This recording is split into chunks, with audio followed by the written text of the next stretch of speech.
According to a law on the books in Española, fortune telling is illegal.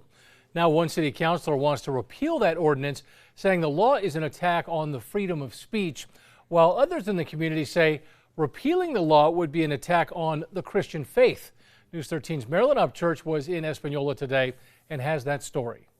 Ever since I've been a little kid, I have just loved being able to see clearly into other people's psyches and motivation. Lisa Peltier, the owner of Deep Roots Psychic Studio in Santa Fe, calls herself a clairvoyant healer. I take care of myself and I help other people see clearly. While you may see shops like this one in Santa Fe, you typically won't see them farther north in Española.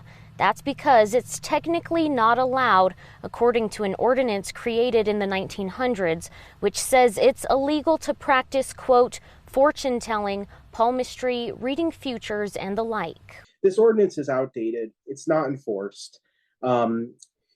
It's so broad that it could even impact your mom reading her horoscope in the newspaper.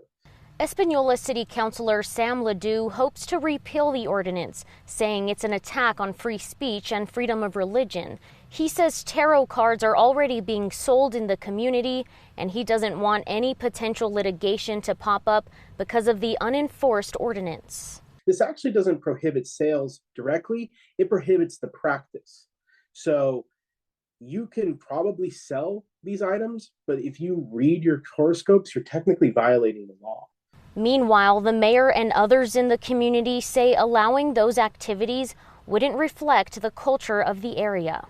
Ultimately, at the core of this and trying to repeal this ordinance, it's a true slap in the face to our Judeo-Christian roots here in our community. And I think the community of Española is going to come out in strong opposition to this. The mayor says no one has filed for a business license to open a fortune-telling shop recently, saying there are bigger issues facing the community.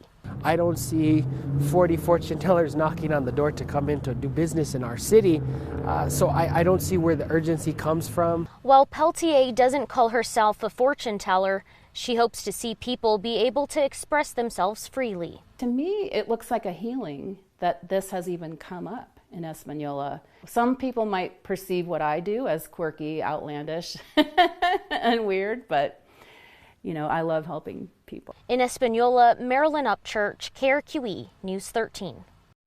The repeal has not been heard yet in a city council meeting. No word on when it will be on the agenda.